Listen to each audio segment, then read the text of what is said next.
because copywriting is hard. And so the crutches that you start to use, or you start to make things more generic and more clickbaity, and all the efficiencies you can eke out in terms of like the formatting or the templates or stuff like that, there's diminishing returns. At a certain point, you just have to write things, right? And so, yeah, I mean, you need to get people's attention, but I think that the balance is that you also need to be asking them for something that's real.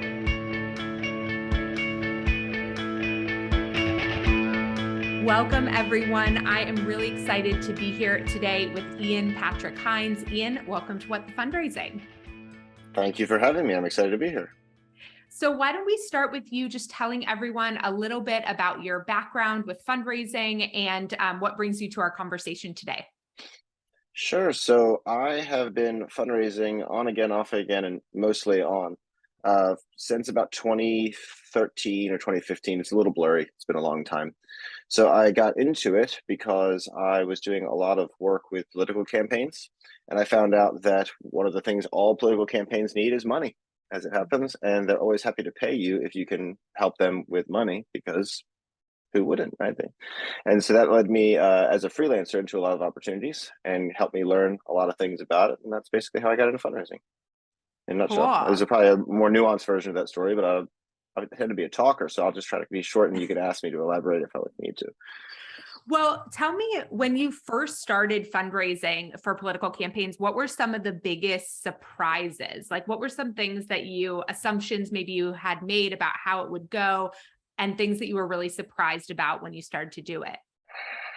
Well, it's changed a lot. Political fundraising has changed a lot.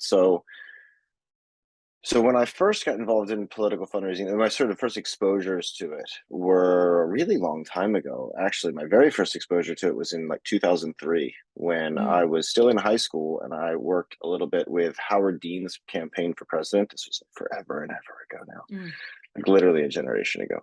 And it was sort of like all built around enthusiasm and energy, and like, we can do it, we can make the world better, like that kind of stuff.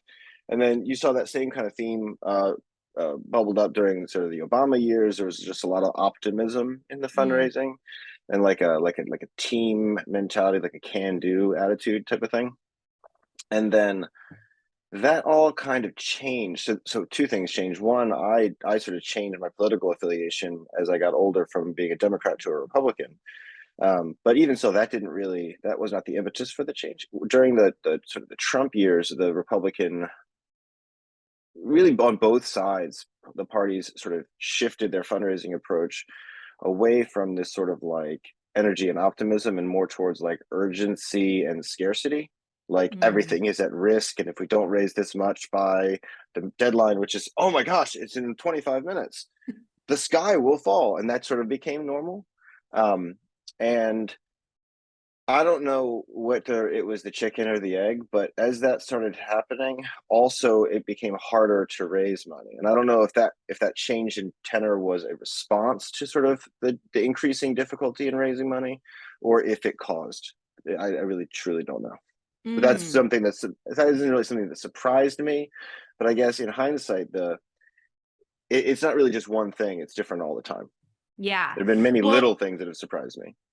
So that's interesting, because we're going to talk about what we can learn from political fundraising for the nonprofit sector. And I know when you and I first connected, what we should learn, both in terms of what nonprofits could adopt and implement, but also what should nonprofits avoid based on what's being seen in political fundraising today. And so I think that wealth of knowledge across all those years is really helpful, because I have some ideas about that chicken and the egg question, but I'm curious how it lines up with some of what you think is happening there. So I'm curious, when you say that piece around that shift in language and energy behind the fundraising, was it just the copy that was changing, or were the fundraising tactics changing? When there was that optimism, what were the tactics like? And when there's that scarcity, what are the tactics like? Yeah, so I think in the beginning, a lot of the the training or the best practices advice that you might hear from people. It was around the idea that there was like a ladder of engagement, and you're going to try to find people and get them to follow you on Facebook. And I'll probably have to tell your audience all about the ladder of engagement, but there's this sort of increasing depth of relationship with people until ultimately you're going to say, well, maybe the first time I ask you for money, I'm going to ask you to like maybe buy a sticker. Yeah, Mm, we'd like to send you a free sticker, mm, but if you could chip in $3 to help cover the cost of the shipping, that would be really great. And that's kind of transactional. It kind of like breaks the ice a little bit. And then you might say, hey, it'd be really great if you could give just, a dollar or $5 or $7, something nominal. And then we would ask you to make maybe a recurring donation or something like that. That's sort of a ratcheting up the ask. And then I think what changed probably was an increasing level of data and measurement and professionalization of it. So that comes on a couple of axes. I think one, the campaigns started to rely on the online fundraising money more, right? mm, It wasn't so much like a novelty or like an extra thing. It was the core of where they were raising money. I heard on a podcast some time ago that the National Republican Senatorial Committee, which is the sort of arm of the Republican Party whose job is to elect people to the Senate. mhm, The Democrats have a similar organization. They raise more than half of their money now from grassroots donors online, right? And we're talking hundreds of millions of dollars in election or something. So it's a lot of money. They loved it, not because the gross that they were raising went up, which is good, but also it liberated them a little bit from being responsive to major donor interests, if that mm, makes sense. So it used to be maybe there were 100 or 500 or 1,000 people who were giving the bulk of the money, and so you had to like answer the phone and like take them out to dinner and like that kind of thing. Now it's 100,000 or 500,000 people are each mm, giving $10, and you're not really accountable to any of them, and the churn starts to matter less. I mean, you're accountable to them at the ballot box, but like less, on a phone call responsiveness basis. And so anyway, as they became more dependent upon that revenue and more sort of like, it's not a very nice word, but like addicted to that revenue, mm, um, they started to say, well, how can we get more? How can we get more? So they started measuring everything, right? And mm, this is not like smaller organizations, but the really big ones that sort of drive the trends. So as they measured everything, they started to optimize for things. And if you mm, optimize like that, think about like a casino business, right? Like a low end casino business is basically like a Chuck E. Cheese, right? Like there's like pizzas, there's some games and tickets, and that's nice. A high end casino business has like there are no windows, there are no mm. clocks, everything is blinking at you all the time, and you kind of look up and you're like, oh my god, I've been here for 52 hours and I'm broke, right? Like, and I think that what happened was to a degree the on both for both parties the fundraising started to get so optimized for conversions and for gross that they kind of lost the thread a little bit on the relationship with people. Mm, But there's so many people that there wasn't an immediate cost to that because you just keep finding new people, if that makes sense. mm.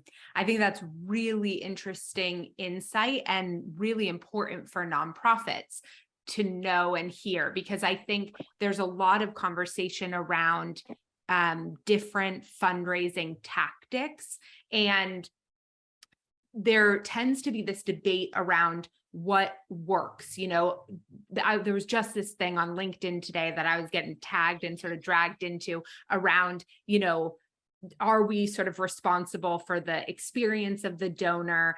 How responsible are we? Does it matter if they give for different reasons? Like, does it matter if they give because of peer pressure? Does that mean it's bad? And it's the nonprofit's job to make sure that they're giving Mm, always from a place of like consciousness and intentionality.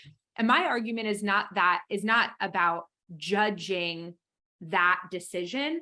It's that nonprofits should understand how that decision impacts their future relationship with the donor, which is what you're talking about, right? So it's not mm, that, is it bad if someone makes a decision to give from peer pressure or from guilt or from things like that? It's does the nonprofit, I'm curious what you would say to this about fundraising, about political fundraising, because I think this is sort of what you were alluding to, but to recognize that, okay, that type of giving, that emotional experience with your organization, yeah, it might bring in money in that moment. It might be optimized for conversion in that moment. Yeah. But if your goal is long-term, is building a ladder of influence or building a ladder of engagement, if Right. it's about having them retained, then you should look deeply at the tactics and strategies that you're using, and to just acknowledge and accept what is being designed for. Because I think a lot of times people will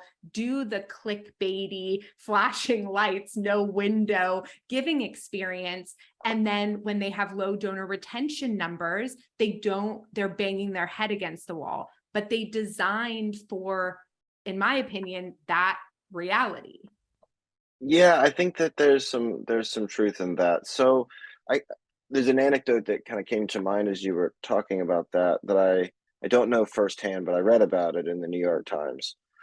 Um, and to be clear, like I know some of these players or these people, but I wasn't personally involved in this particular story. So the um the story was a reporter with the New York Times had done like a deep dive on recurring donor sort of numbers for Mm, President Trump's campaign versus Joe Biden's campaign. And it was a critical piece talking about it, sort of like, was it ethical? How did they ask people to give recurring? And so setting aside all of those kind of questions, the facts of it, as I understand it, were that toward the down the stretch period of the 2020 campaign, the Trump campaign had a prompt that was pre-checked on the form that you would give weekly donations. You would recur every week. And of course, you could cancel it and you didn't have to agree to it, but it was checked by default.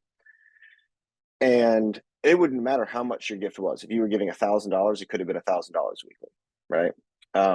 And so they did that, and they generated a lot of weekly contributions, as you might imagine. But they also refunded all of them. If you like called to complain, they would just give it back to you. They would just refund it all back. So the prompt of this news story was about like this shockingly high chargeback rate or refund rate from the Trump campaign. It was like, that is so out of the norm, right? Like it's usually, I don't know, it's mm, making up the numbers, it's usually 2%, and it was like 15% or something mm, really wildly high. And so, and I'm making up those numbers, but for sense of like, there's a mm-hmm, lot. And so on the short term, that was great. Like they were in this down the stretch period, and an important distinction between political campaigns and nonprofits is that political campaigns are essentially startup organizations who have to maximize market share on one day, right? And everything else is sort of ancillary or not important. What mm-hmm, matters is, did I get the most votes on election day? The end. And the day after election day, I can reconcile everything else. That's sort of the mentality in that. Nonprofits don't work that way. There is no election day. You're going to be there every day. And so in the political context, if you just look at it in a raw, like a rational trade-offs perspective, you're like, well, I needed the cash flow, right? I can refund 100% of that money in December, but I mm, needed it in October, right? And so I'll take the hit on the complaints to get the money in the near term. But I would not recommend that to anybody who has to maintain a long-term. I would not do my own business that way, right? mm, Because how many of those customers are going to refer me to somebody else or recommend me or get again? Um, and and to be fair, there are undoubtedly people who gave every week and knew full well what they were doing, and they were super good about it. And there are some people who accidentally gave every week and maybe never understood it, right? And all of the experiences in between, right? All of those mm-hmm, things are probably true. But that's sort of an example of where like some of these, call them gray hat political fundraising techniques, don't really transfer very well into the nonprofit space because of the way that they affect the donor's experience. mm. Yeah, but I think it's really good to have that reflection, right? To even be able to use anecdotes and stories and data like that to know what to avoid sometimes. Not that I think a nonprofit would do that weekly piece, but still it's I think it begs a question around like auto enrollment in lots of different types of things. So I really appreciate that. I'm curious, can we talk a little bit? You were mentioning before the the emails that we get about what needs to happen in the next 25 minutes or Oh, else. sure. Can we talk about time box moments and what the sweet spot is between an effective time box moment and one that feels like that? Mm. So, yeah. So one of the things I think about, so I'll tell you first, like from personal experience in politics, so many of them are just completely arbitrary and made up. They're just made up, right? I actually have a variable that I drop in emails that's like deadline, and it just says something like tonight at midnight, or like it's random, right? Or I have another one that I use often that's, it's like the two curly brackets, right? It says goal in the middle of it, and it Mm, just randomly generates a dollar amount based on some maths. What's the lifetime that we've given and how many donors, and do some like algebra, and that's the goal for right now. It's not a real goal. It's just meant to, again, create this sort of time boxed moment, because the ask sometimes comes across better when you're asking for something specific. But we don't actually always have something specific. And the expectation is that we're going to send emails like this at least once every day, right? There's a lot of emails. And so you kind of just keep coming up with things. I think that's hollow. Where it's really valuable is when it's really real. When you actually have a thing, are you getting ready to launch an ad campaign? Do you have an event that are you going to print out 1,000 leaflets that you're going to hand out to people? Hey, we have to print 1,000 leaflets to execute this campaign outreach plan. Every leaflet's going to cost us 32 cents, et mm, cetera, et cetera. We need to raise this much money. And I think that if you're going to or convey that kind of a goal, you should explain it. mm, And I think that's really the thing that happens, that where I would again sort of draw a distinction between nonprofits and campaigns. In campaigns, they have commodified the fundraising work, where there are people who, like I have done in recent years, whose job is just to be the fundraiser, and the fundraiser is not always in particularly active or even at all communication with, say, the communications department or the events people or really anybody else, right? And so mm, they don't even know what the money is getting spent on. And so, to the extent that in a nonprofit environment, you're able to make those connections and say, look, we're raising money for a specific need. Let me explain that need to you, and here's when we need it by. I think about, so I'm active in my church, and the church will ask you for specific things. They'll say, like, we have to repave the parking lot, and mm, that's going to cost $150,000. It's a big parking lot, right?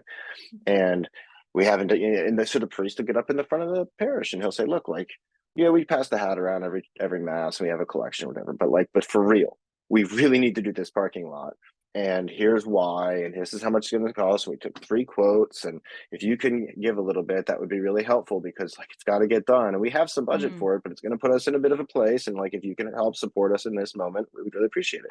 That's a way more compelling ask than to be like, we need to raise another $3,000 by midnight tonight, or we're gonna have to shut the church down. It's just we're gonna have to close up shop. There'll be no more God if you don't give them $5 in the next. Like, how would you go back to that church? No, probably not, right? And so that's, I think, the difference between the time box moments is, like, if they're really time boxing. Otherwise, just say, it costs money to run a business or run an organization, and we need money. I don't know if that's the mhm. best pitch you got. Like, you should probably make a better pitch. Well, I mean, nonprofits always have, like, it's interesting that you said that example about the leaflets, and I want to talk about that a little bit more, but nonprofits always have time sensitive things, whether it's related to a Mm-hmm. program launching, or there's always something happening, a little bit more so than a political campaign where it's all leading to, like, as you said, that single day, right? And so in Right. that way, there probably is more sort of ongoing natural or sort of organic time box moments that could be leveraged like that. But what's really interesting to me about what you said, before I go back to the leaflet piece, is, okay, so that headline that you said, right, about if you don't give in the next 10 hours, God's going away. Right. There's no more Jesus. Right?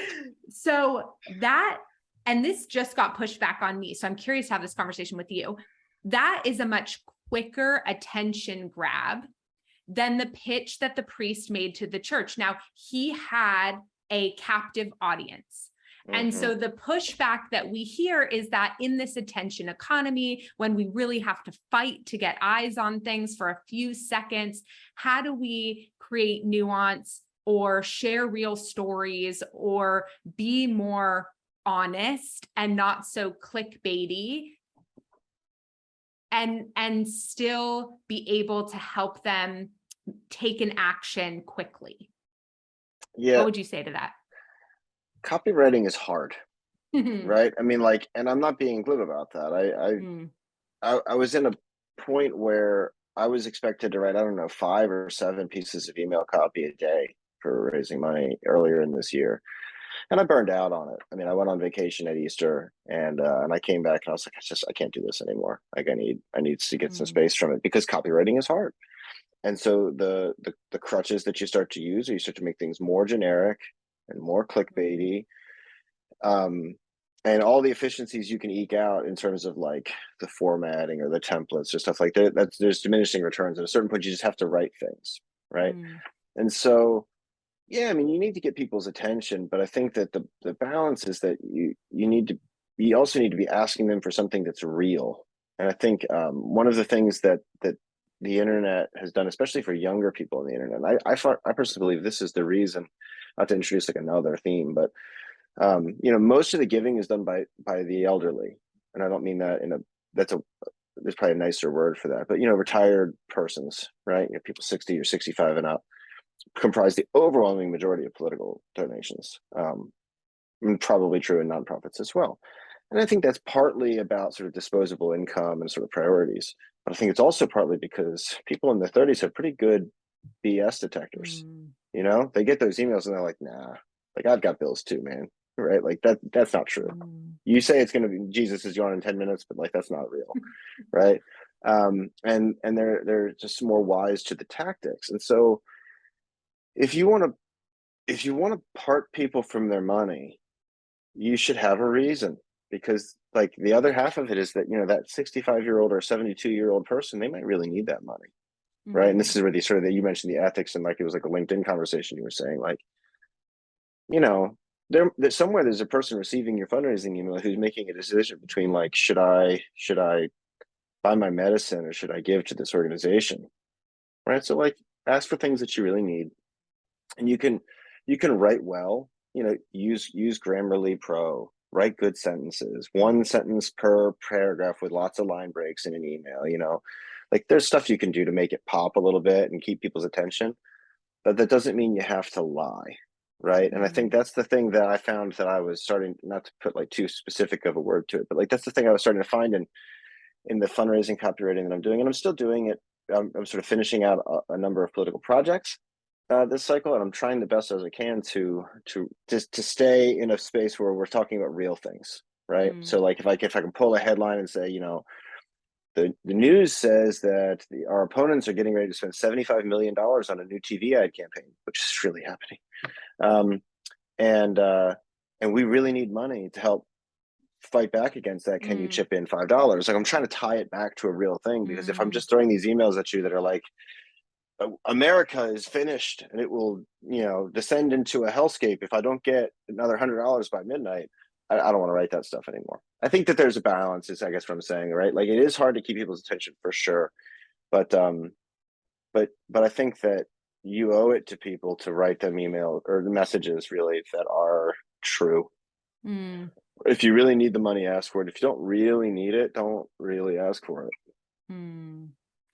Yeah, I really appreciate that. And I agree. And I think to your point, which is really interesting about the sort of difference generationally in our awareness, perhaps, of different strategies and tactics being used. I think that's really wise to note. And because, yeah, I mean, every time I get an email like that in my inbox, I'm like, does anyone believe this? You know? A lot of people.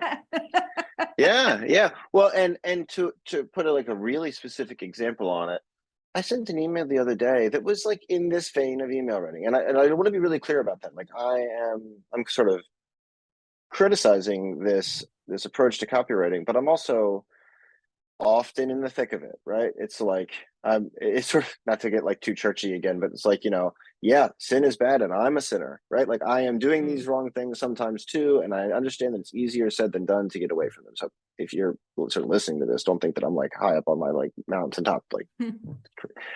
But I wrote an email the other day that was It was in that political copywriting style, with the list of the 5 buttons and the Mm. clickbaity sentences, that sort of thing. I think I sent it to 127,000 people, and I think that like 5 people gave money.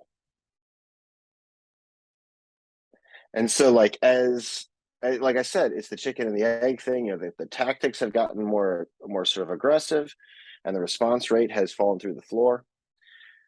To the extent that you'll sort of, to anybody who's out there who's like looking at, I don't know, emails from Joe Biden or emails from Donald Trump, and you're like, maybe we should write emails more like those, because like I see on the news they're raising all this money, and like I get these emails all the time, just to like not dissuade, disabuse you of those notions, right?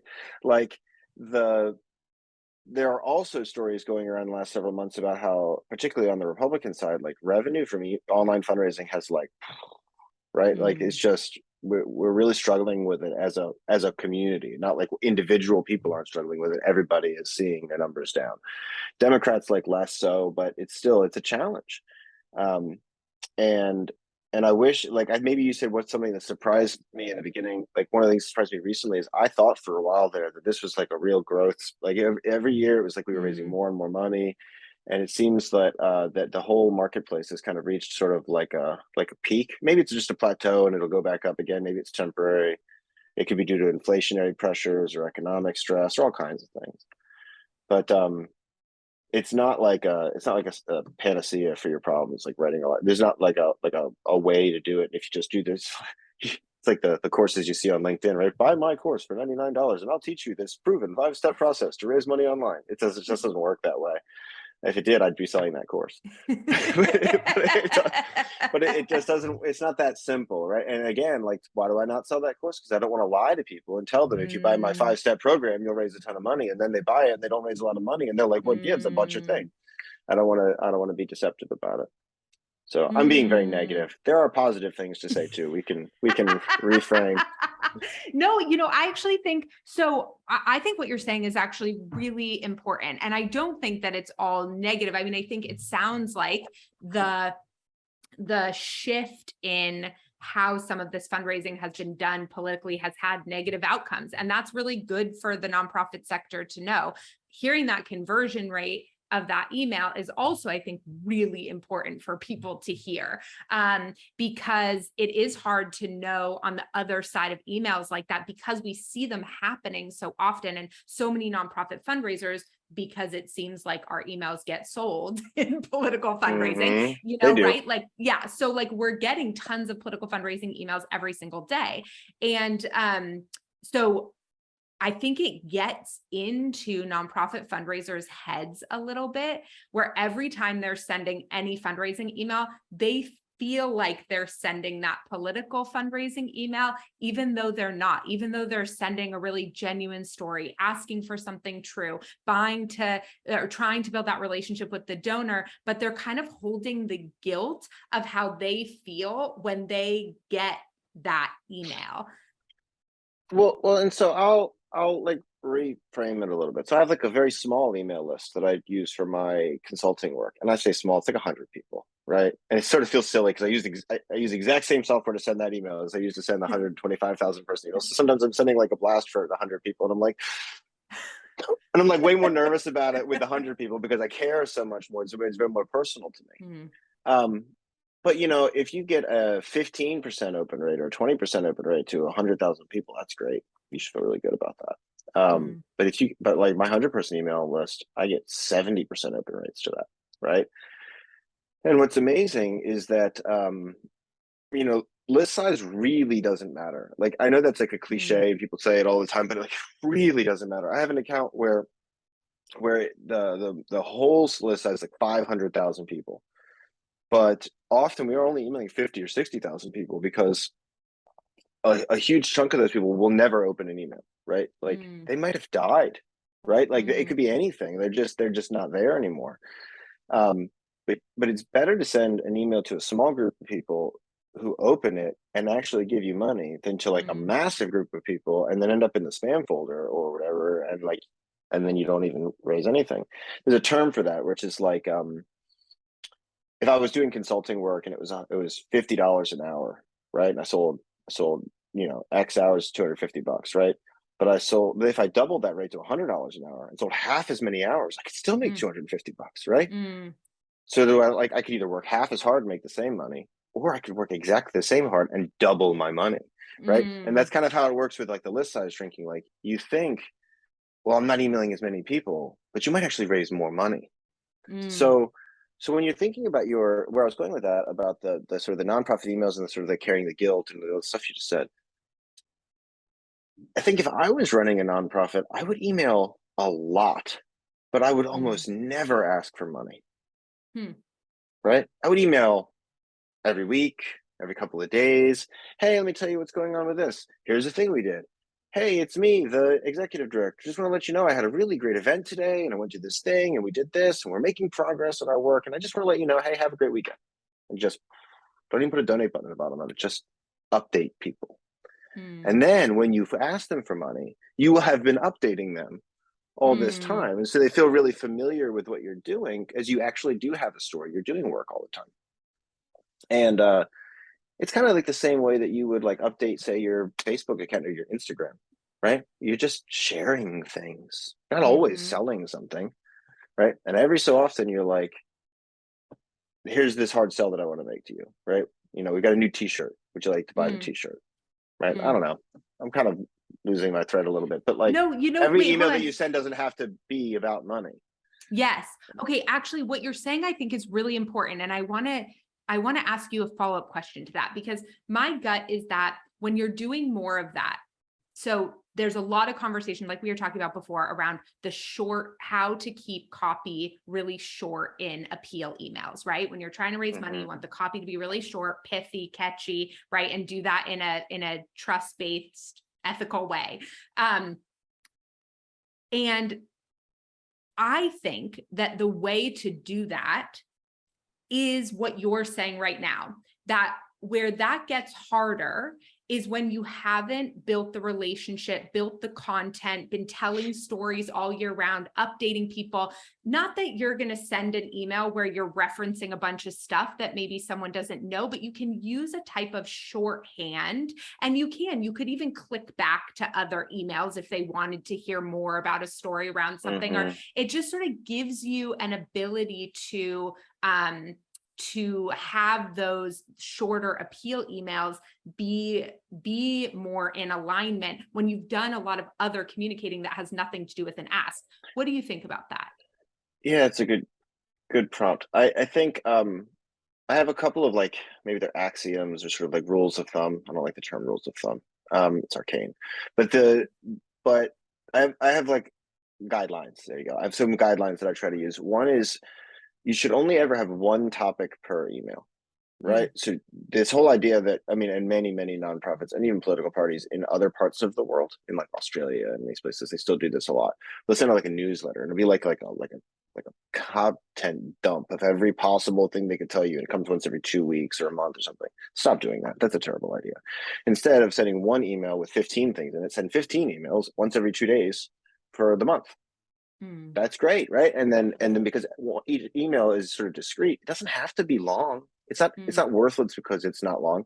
When I write a sort of personal email to somebody, just like not a newsletter or a blast, I try to go for 5 sentences, right? If like, hey, thanks for taking time to read my email. This is what I want to tell you. I had this question. I appreciate any response. If you can make one, thanks. mm, And you're out, right? Again, pithy, short attention span, get to the point and get out. So again, using the example from before, maybe your nonprofit just had an event where you announced a thing or you fixed a thing, you did a little, it's a Saturday morning, you did a cleanup in an alley. I mean, it could be anything, right? Send me an email that Saturday afternoon, say, hey, just wanted to mm, update you on what's going on. This morning we did a cleanup in the alley. Look at this picture. Wasn't that cool? Right? mm, Um, Thanks again for all of your support, and you're out. Don't ask for anything. Just mm, talk to people, right? But then what'll happen is that by talking to people on a regular basis, they will learn to open the emails mm, because they are interested to hear what you might say today. So I said I have some guidelines. So one topic per email. pretty short emails I mentioned. An example that I always use with my clients about, or I used to always use with my clients when we were doing more of ladder engagement fundraising approach was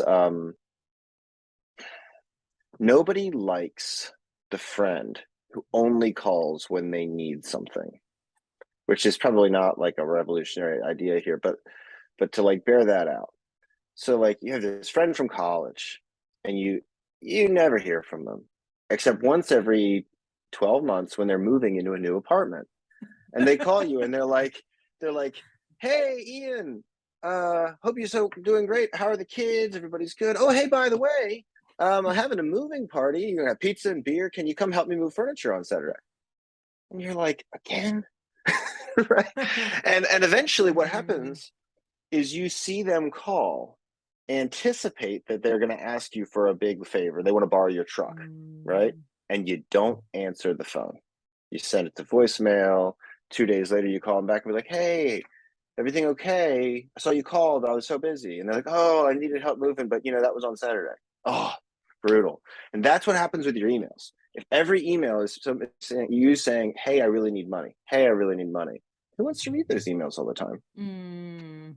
When I open my inbox, I have hundreds of emails often.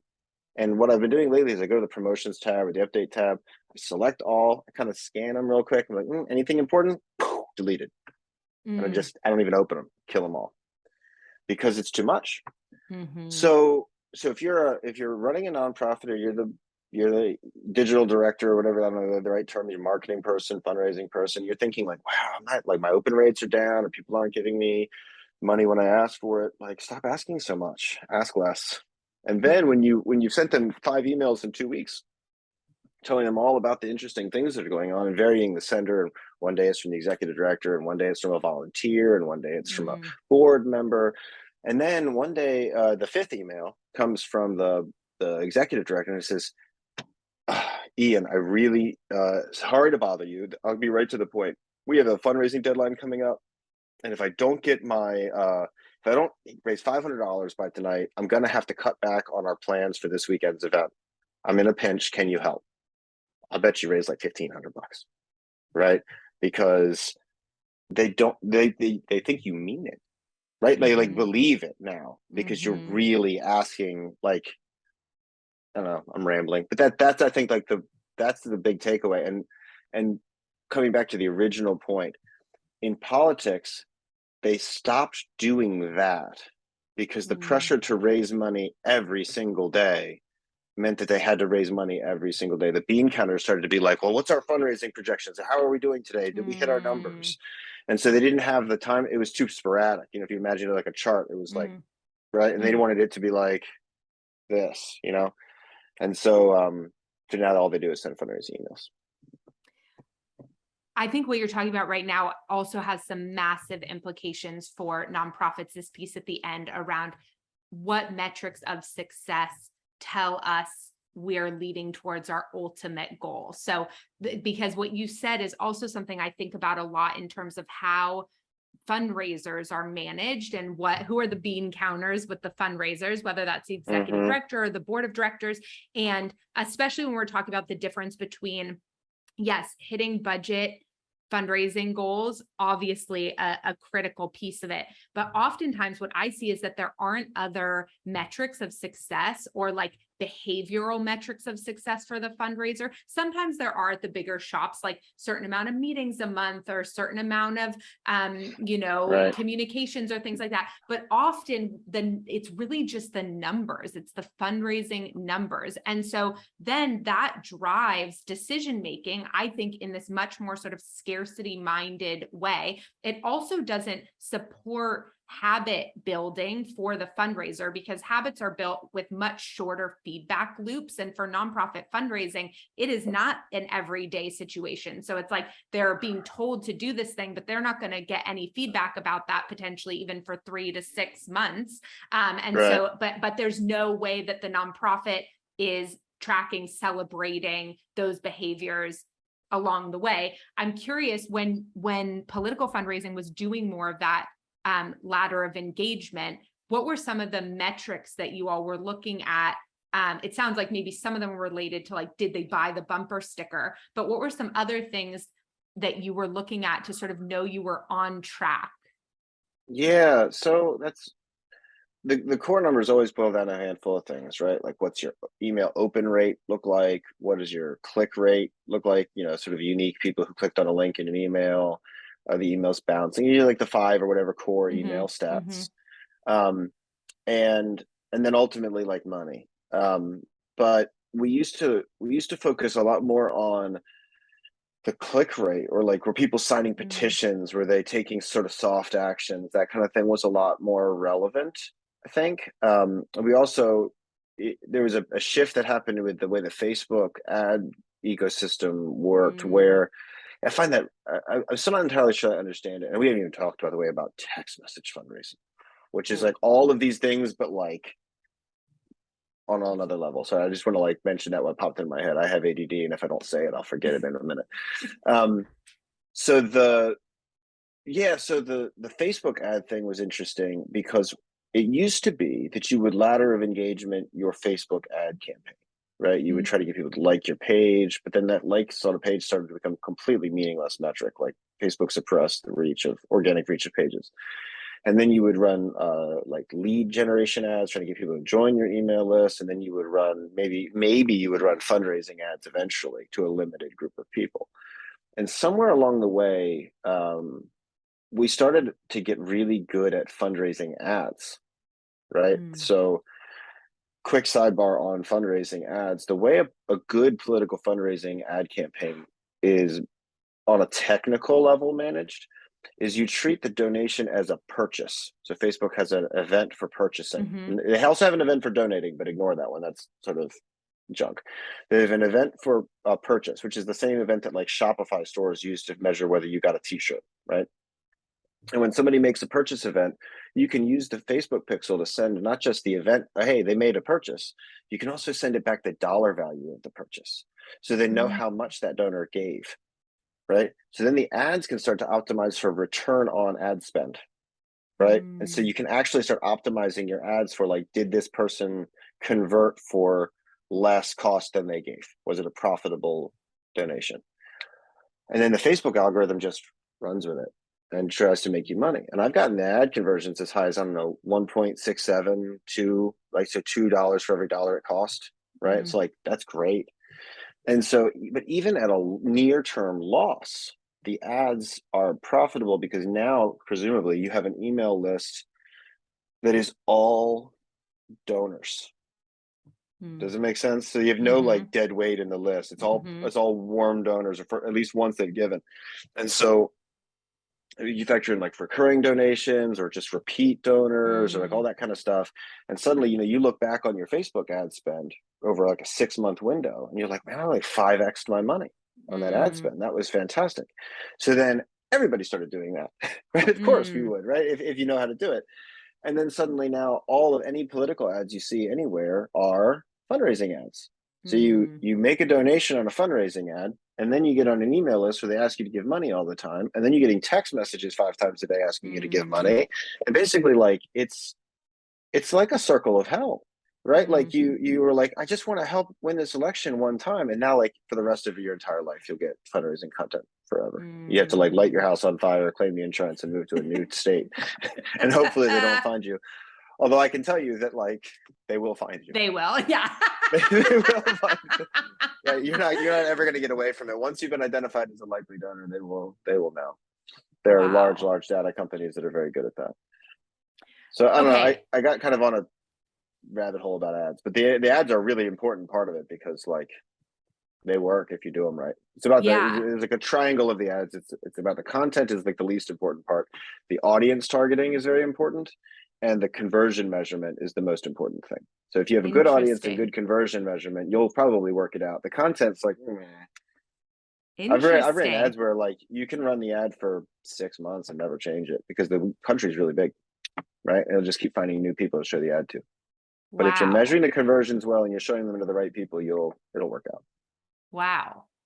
Okay, I could go down this rabbit hole, but I'm not going to because I want to talk That's about okay. text messaging. No, because I want to make sure we have time to talk Yeah, about yeah. text messaging. So tell me a little bit about how text message fundraising sort of came to be in political fundraising, what shifts you've seen happen there, and what works and what doesn't? So there's two kinds of text messaging, right? There's what's called peer-to-peer text messaging, and there's what's called application to peer. So P2P and A to P. Okay. So peer-to-peer messages are the ones that you get that look like they're from a person, like with a fully long number. And the A to P are from like the short code, like the, Okay. 1, 2, 3, 4, 5. Follow me? And I'm generalizing, that's basically true. So peer-to-peer messaging got to be very popularized around the time, I guess that was probably 2016-ish, when Bernie Sanders was running for president. He started using this mostly for volunteer engagement at first. And the way that it works is you really what tends to happen is you buy a big list of mobile numbers. You go to a data broker and you say, like, I want the text. I did this once. I want the text message number for every registered voter in this state who I believe is likely to vote my way. And they'll give you all the mobile numbers because they have them. And so the way the law works is that you can text all those people, but a machine can't do it. A person has to text them. This is what makes it legal for me to text you, right? I can text anybody, myself, but if I spammed you with like a robot, that's against the rules, right? So they worked around the rules. And what they did was they said, well, what we're going to do is we're going to have a robot queue up all the texts, but the person has to hit send. And when I say hit send, I mean like send, right? Like I literally have done it before where I'm like 2-finger tapping on the spacebar. But because I manually hit the button, I sent it. The computer didn't send it. It just queued it for me. That's peer-to-peer texting. And why did that come to be? Well, because open rates on text messages are like nearly 100%. Or at least they were. Everybody was reading everything, right? And so the ROI was tremendous because you're really getting people's attention. And it was largely unregulated. It's increasingly regulated now, but not by the government. It's being regulated by the cell phone carriers, or what's called the CTIA, the Cell Phone Telecommunications something of America, right? It's an industry association. So they're regulating it because it was getting to be like, it is overwhelming, right? And then separately, you have the A to P messages. Now, A to P messages are regulated by the FCC, right? And so the way that works, generally, consult your attorney, is that, I mean, really, because the fines are tremendous. So the way that it works is that somebody has to affirmatively say, yes, I'd like to get a text message. That's like when you're on like a form and there's a checkbox that says, yes, you may send me messages, that sort of thing, or you text coupon to 1, 2, 3, 4, 5, and they'll send you a coupon, that kind of thing. So what we started to do there was we would say run ads on Facebook, or we would send these peer-to-peer messages, and we drive you through like a petition or a donation page. And when you donated, we would opt you into the A to P messages. The advantage of the A to P messages is they're a lot cheaper to send, and they send a lot faster, right? So maybe it costs you a penny per message on the A to P, but it costs you 6 or 9 cents per message on the peer-to-peer, that kind of thing, right? Way cheaper. So there was a while where I was sending the short code messages, and I would send out. I had built a list of 60,000 subscribers in that, which is a really big A to P list. And it might cost me $500 or $600 to send one message out, but I was raising back $2,000 or $3,000, right? And so like we sent a lot of them, but like anything, there are diminishing returns over time, and so like it was all going great until it like stopped. And it stopped like cold, like, and so where it has largely gone in the ecosystem is a lot of it very quickly became that the text messages raised multiple times more money than the emails for a variety of reasons, mostly because they were cleaner lists with better engagement. But then I think what happened was everybody started to realize that, and a handful of the agency partners who were really leading a lot of these fundraising efforts moved everybody over to text messaging because they were getting so much better returns, which saturated. They basically just brought all the email problems to the text messaging, and now the text messaging became saturated. And I think I have 600 unread text messages right now. I get about attack. Well, the irony is, it's like and of course I could opt out of them. I could say Yeah. stop and they would stop, but I'll like kind of try to monitor it because this is like part of my work. And so I want to Yeah. see the content that's coming in. But there was a time like a week ago where like an actual friend sent me a message and it just kind of got lost. And it was like Mm, 3 days later I saw it. I was like, oh my God, I feel so bad. Like my mm, unread notifications are useless. I never know when I actually have a mm. text anymore. So that's kind of the 10,000 foot view of the text messaging. They send Interesting. a lot of them. Yes. Is there any data yet around, I'd be really curious around retention numbers with donors that have been acquired via text message versus email. Do you know anything about that? I don't have any hard numbers about that. I mean, I think the churn rate on like when you send a text message is not totally dissimilar to an email. Mm, So your like unsubscribe rate is going to be, I don't know, 1/10 of 1% of the people you sent the message to are going to opt out every time. That sort of thing. mm-hmm, Um, I know that for a while there, at least, people who are on, you send somebody a text message, they get it on their phone. The way the fundraising platforms often work is they have like stored credit card information and stuff on the platform. mm-hmm, This is true for Democrats, this is Act Blue, and for Republicans, it's WinRed. And so conversion rates tend to be pretty high because they're already logged in from something they did before. Likewise, if you're like pre-checking recurring and that kind of stuff, the recurring opt-in rates are pretty high on. They're mm, higher on mobile donations than they are on or text donations than they are on email. Good, bad, or otherwise. That's just mm, true.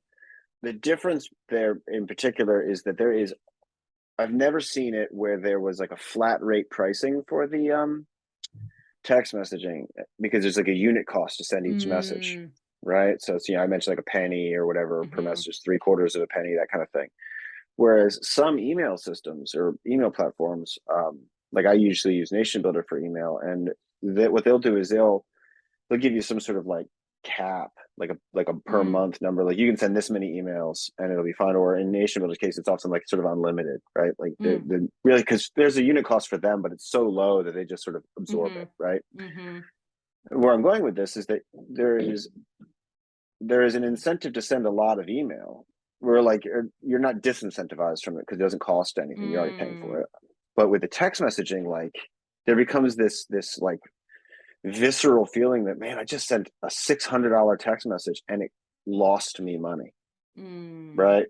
And so what ends up happening is all of that stuff we said earlier about the pressure to like hit your numbers every day. mm, Like you start to feel this pressure, like I've got to raise every message I send's got to raise more money than it costs, or else I'm just bleeding money, right? mm, And I don't know when I'm going to recoup it, right? And mm, so particularly to tie all these things together, you have the people whose job it is to raise money and they're being measured on performance. Often they're being paid commission, right? And so like they're really incentivized to raise the money, which everybody's happy about in the beginning because the guy's making commission and the other person says, well, the customer, the clients, they're happy because they're being paid for or paying for performance. So they're mm-hmm, winning.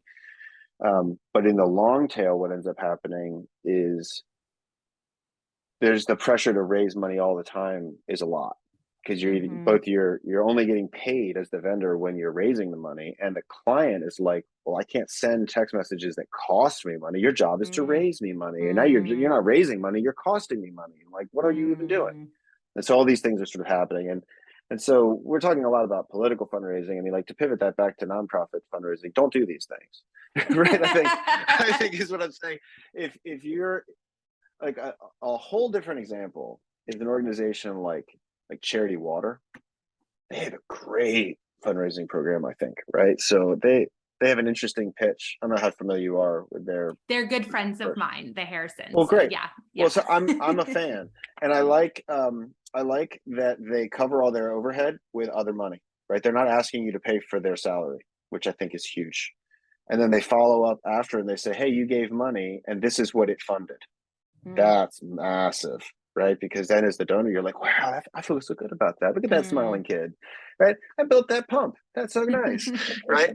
And then they tell a lot of stories Mm, because they have a lot of stories. That's like the missing piece here, right? Like it's one thing to say, like, we should tell stories. mm, They have stories to tell, mm, which is how they're able to do that. Um, and all of those things are just missing from political campaigns. It's really like they're usually understaffed.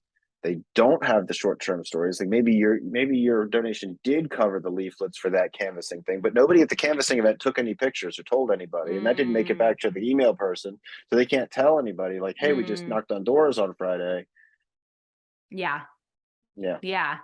Interesting. Okay. I know we are almost out of time, and I am so grateful for this conversation with you. So it sounded like you're shifting out of the political fundraising. What's next for you? And where should folks find you and connect with you if they're interested in working with you?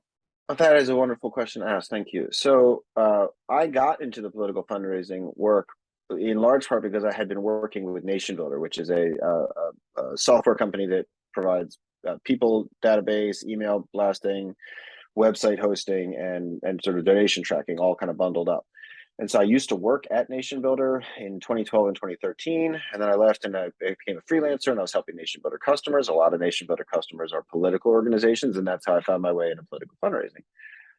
And so as I'm de-emphasizing the fundraising work, just because I need to get some distance from it personally, I am increasing the emphasis, I think, on NationBuilder consulting, right? So helping people use the software well, make custom templates and things with it, that kind of stuff. So actually, incidentally, this morning, which is the 30th, I launched on NationBuilder's custom theme marketplace a donation page template, right? Which is Mm, literally, usually NationBuilder can host like your whole website. And what this is designed for is like maybe you already have a website, you built it on Webflow or WordPress or something, but you're using NationBuilder anyway for the CRM and for the mm, email, and you want to take your donations with NationBuilder's payments processing, which is run through Stripe. So I made landing pages that look very much like an Anodot or an ActBlue page, that you can use just for that, and it's easy peasy, mm, and anybody can buy it, and it's like ready to go right out of the gate. So like that kind of stuff is what I'm trying mm. to move more towards into. So like on a asynchronous basis, making templates and that kind of thing, and then on top of that, there's like some consulting and training, and I work with people by the hour or on a monthly basis. So, and we said where to find Awesome. me. So ianpatrickhines.com is the website, where you can just Google Ian Hines and you'll find me.